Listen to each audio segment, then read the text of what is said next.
Hello everybody, it's Aaron. Welcome to another episode of Modsauce on the Primus server. So I'm recording early. I got some new computer parts on the way. They should be here tomorrow. I don't know how long it's going to take me to get everything reinstalled and configured. So I'm going to go ahead and record, edit, and throw the thing on my NAS and then just upload it from my laptop or something. I think Schnicks did this. It's quite a pain at night because there are witches and they throw potions at you. I kind of like it, but it's very dangerous at night. You have to stay pretty far back from the edge. So you know how the Ender Lilies did not work with the MFR harvester or planter. The oreberry bushes did not either. However, the oreberry bushes work with the farming station, and I don't know if the ender lilies do or not. As soon as that grows, we'll see if it gets harvested. I was trying it out last night. I had an oreberry bush, and where that ender lily is, I figured, what the hell, I'll give it a shot. I threw the oreberry bush down and watering canned it, and the farming station harvests the oreberries. So Rage was working on something over here, and then he found out his harvester wouldn't work. So I made an extra farming station and one photovoltaic cell, and it gives it enough energy, more than enough energy, to harvest all the oreberries. You may have just seen one pop through there. Yep, there they go. So I'm not going to get into his setup, but it's basically a automated way to make mob essence for the auto spawner. So the reason I did this was so I don't necessarily have to go to the nether and hunt down blazes, because he's got blazes and wither skeletons in safari nets, and I figure since this thing is pretty expensive and I just supplied it, maybe he'll find it in his heart to give me some blaze rods when I need them. I was going to say when and if, but if is not a thing. It's when we are going to need them. So I want to take just a moment and I want to say thank you to everyone on the server. First of all, for inviting me here. I have my misgivings about playing on a server with people again, and this is totally different than my other experiences. So I just want to say thanks, guys. Been having a lot of fun. Everybody's really cool. And some pretty good builders, man. In Fuego's porch on this house, I really like porches in real life. And I was just running by here earlier and I saw it and I thought it looked really cool. I don't know if he's still working on it. I thought I saw some carpenter's blocks. That may just be for accent, but I really like it. So I have something in mind to do today. I'm not going to go around and look at everybody's places, but I just wanted to take the time to say thanks.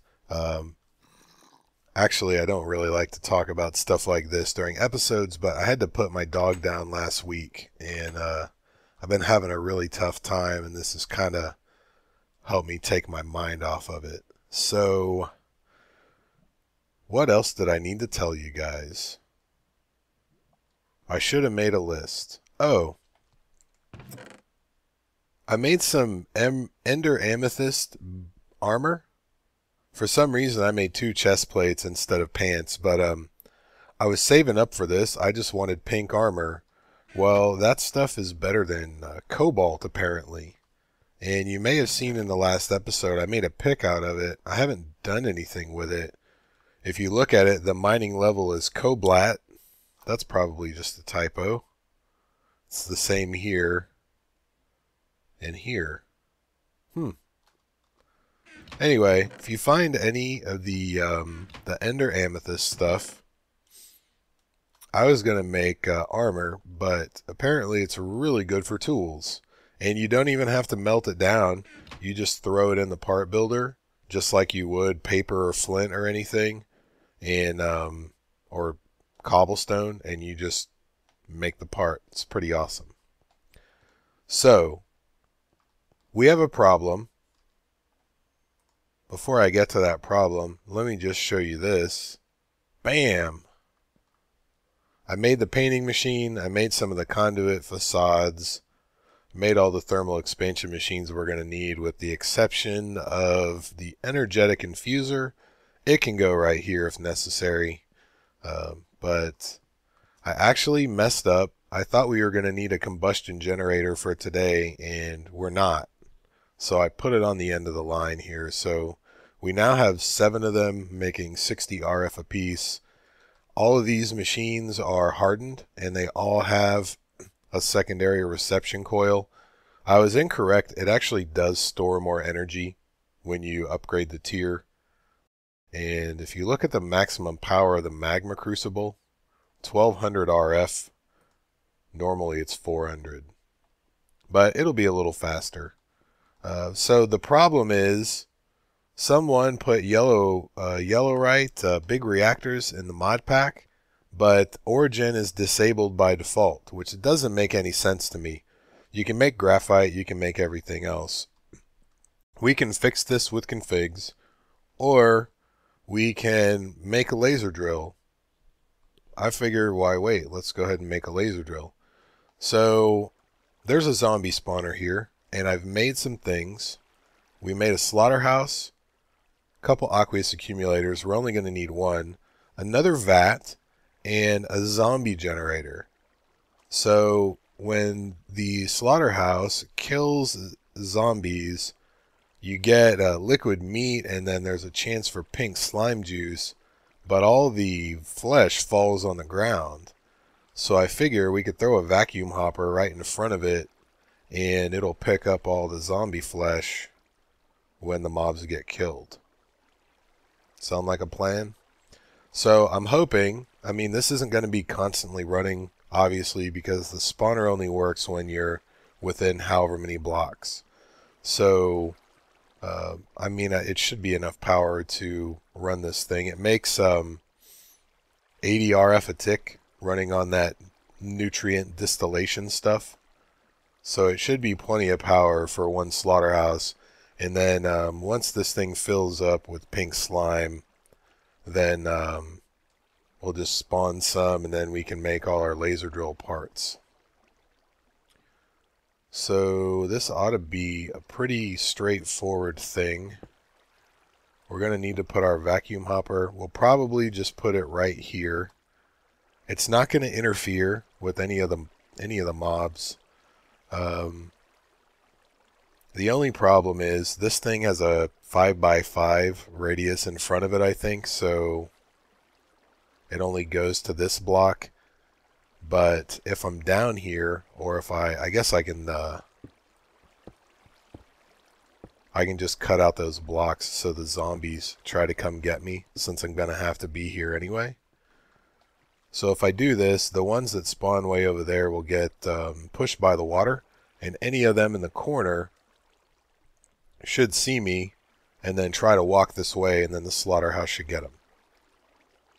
So let's take our, let's see, we'll put the zombie generator in between the vat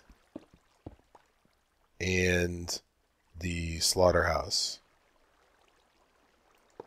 So we shouldn't have to run any power cable, though I do have some. We shouldn't have to run any fluid conduit between these two because it'll auto output. So all we're really going to need to do is run the item conduit. If I can get past the vacuum hopper. Probably not. I'll probably have to pick this machine up. So let's do this.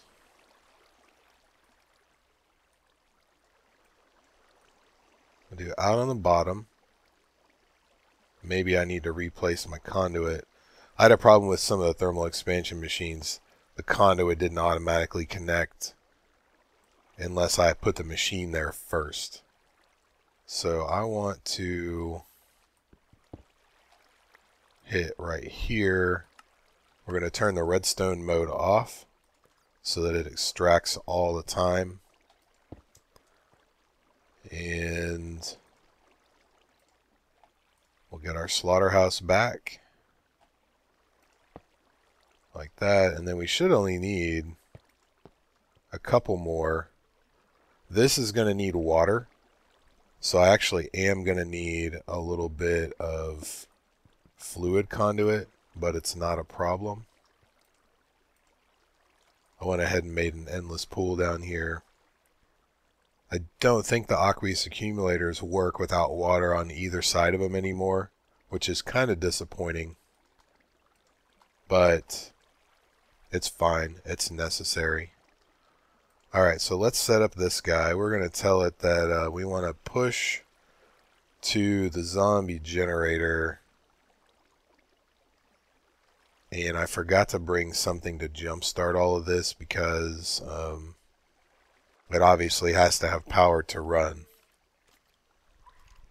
Actually, no, I did. I brought a hooch bucket. Uh-oh. Where did he come from? I'm going to die right now, watch.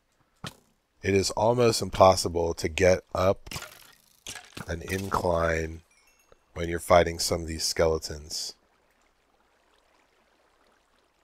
Alright, so I don't think I can put a bucket in there. I did. That's why I got the combustion generator. I was going to use it to jumpstart it.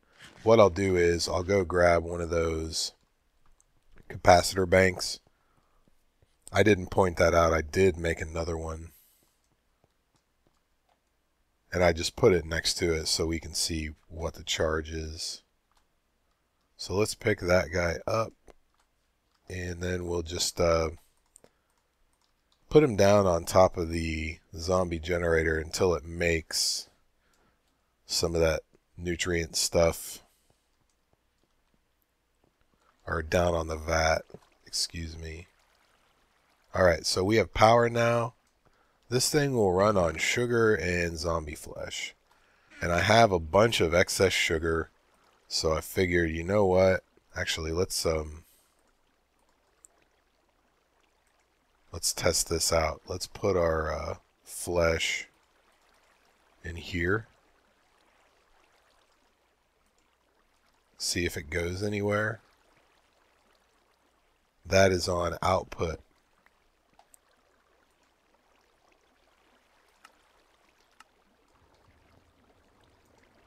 Alright, so we've got zombie flesh now and sugar. This should be turning into nutrient distillation. This thing doesn't start working. It only holds 2 buckets. I don't think it starts working until it hits 1 bucket.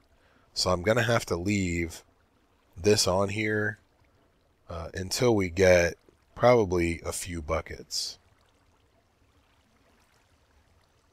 So while that's working, why don't we just go ahead and do this. We'll go ahead and give power to this guy as well. And hopefully I can knock down all the torches without dying. See, it's already output. You don't get very much per operation, but, you know, that's not a big deal. So, let's see if we can do this. Maybe without dying.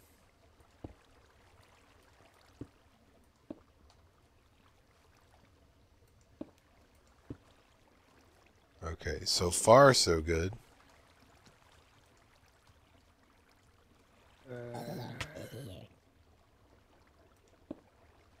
Took a little damage, no big deal. Look at that, we got pink slime on the first shot, no liquid meat. What would be really awesome is if this thing ran on liquid meat, and then we wouldn't have to mess with the vacuum hopper and stuff. Oh, jeez. Slight oversight on my part. By the way, I did make a cobalt hammer. I think it was Cat Dog who made the Aroma 1993. Aroma 1997. Very practical guy, assuming it's a guy. Made a mining age mod, as well as like a backup for like single player worlds. So we have that mining age mod in here. and it's always daytime, which is awesome. I don't think any mobs spawn there unless you have it set to generate dungeons, which we do. I found a couple dungeons in there. But it has cobalt and ardite in there, so you don't even have to go to the nether. There's a little bit of glowstone. Not enough to do anything significant, but still the fact that it's there means you don't necessarily have to go to the nether and get shot. So let me turn off my magnet. I want to make sure we're getting zombie flesh in here. I think we just had about 48-ish. Give or take. It's working pretty well so far, I'll tell you that. 51, now we have 53. So this thing is going to fill up pretty quick. I have no doubt. So I have a chest over here. And I actually brought a couple others for overflow. So I think we'll just put it right down here because, I mean, it's not... This isn't going to be pretty. This is just, you know, let's get some pink slime. In, out, redstone, inactive. So this will serve a double purpose here. It'll serve as an overflow for the zombie flesh. It'll also serve as a place for any tools or armor that we get to go instead of jamming up the system. So let's also, we'll throw the rest of the sugar in here so that occasionally I can just come down here and put a little more sugar in there, and it'll just take it out of the chest. I won't constantly have to refill this machine. So if you noticed, now we had 62 rotten flesh just a second ago. So that means it is working. And we don't have to run any power or anything, like we just have power. And it's probably going to take a while to get pink slime. So I'll set up probably a couple of portable tanks up here just to get some, just to get the liquid meat out of the way. And I don't think I'm going to do anything with it. You can make a meat packer, but I don't really care about that. Meat ingots are pretty cool, but totally unnecessary for our purposes. So we'll just throw our lever right on top of there, since we really don't want this thing to just suck up juice all the time. I don't believe these machines pull any power unless they're actually doing anything. This one will run until the tank fills up, as long as the chunk is loaded. We'll go ahead and turn it on for another second while these guys, since they're here, we can go ahead and kill them. Ooh, I'm going to have to put something here to keep those stupid zombie heads out of the way. Look at that, excess rotten flesh. Too bad I can't melt it in a redstone furnace.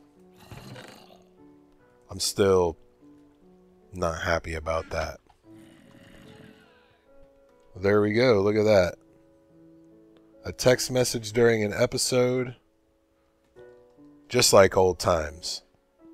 So that did not take nearly as long as I thought it was going to take. So since I'm recording way ahead, I'm going to assume that hopefully if I show some people's builds, it won't spoil anything. Cross your fingers. So this is Rage's house. He's all over the mechanism. He's got some gas burning generators and stuff. Electrolytic separator. I can't go down there because I don't have a jetpack. He's got the little auto spawner here. And all of the ore berries come out of that autonomous activator into a sewer. They get fluid conduited. I'm using nouns as verbs now. They get sent through a fluid conduit. I think he's got a little, like, 2-block holding tank, maybe one of those open blocks ones. And then all the power and Everything goes through a tesseract to this. This is power and fluid, I believe, and then the grinder, there's just probably item conduit to put everything in here. It's got wither skeletons right now. I'm going to suggest to him that I'm going to make him a cleaver and put it in an autonomous activator, because you get a better wither skull drop rate. And I'm assuming that's his goal. By the way, this beheaded mob is totally messing everything up. I needed a zombie head to make that distillation thing. And I got more of these than I did regular vanilla zombie heads. So this is a wireless lever from Random Things. Brink is the one that made us aware of this. I guess you just shift right click it on whatever machine you want, and then it only has to be within 14 blocks. So there's no redstone required, no receiver, transmitter. It's just a wireless lever. I think it's pretty genius. That's a great idea. We're definitely going to make use of that. I don't really know what everyone else has been up to. I've been busy working on my own stuff. Cat Dog has a different setup for collection of ore berries. And again, hopefully this isn't a spoiler, since this won't go online for like another 3 days. He's got a vacuum hopper and a bunch of autonomous activators right-clicking the oreberry bushes, and then some extra utilities pipe to put it in a barrel. And I've been messing around, and you see I have 62 levels. So how about this? Let's enchant a couple of those pieces of that Ender Amethyst armor. We'll see if we get anything good. I normally don't do stuff like this, probably because I don't usually wear armor. But the Nether is very dangerous, and some of these mobs will one-shot you if you're not paying attention. So let's do the boots and the chest plate. I don't know if I can melt this other one down. Maybe I'll see if I can melt it down into ingots. I still have obsidian in here. No, it doesn't melt. Wouldn't it be awesome if I put this in here with the molten obsidian and it made some new alloy that nobody even knew about, and it was the best thing ever. Alright, so let's go do this, and then I'll call it a day. I'm not sure how long it's going to be before we spread out on our own, but whenever the guys are ready, I'm ready. I really kind of like living close together because we can share stuff more easily if we need help, and I like doing community things, you know. So I don't have a problem, you know, staying together. Obviously, it will become a problem once we all start expanding and doing some automatic things. So for what I understand, these mana pylons totally replace the need for bookshelves. You see I got 30 on that. Wow, that's pretty good, right? Fire 4, Unbreaking 3, Thorns 2. Fire Protection 4, Unbreaking 3, Thorns 2. Well, it's not as special if you get it on both of them. Let's see how we look. Yeah, I wanted the total pink armor just because. So I think that is going to do it, guys. I got accomplished what I wanted to get accomplished. I had plenty of time. I didn't know it was going to be that simple of a thing. Sorry. I know you guys like longer episodes. I have mixed feelings about them. So that's going to do it. As always, if you have any questions, comments, or suggestions, I'd love to hear them. Take a look at the other guys on the server if you have a minute. You just might like them. Thank you very much for watching. I'll see you guys next time.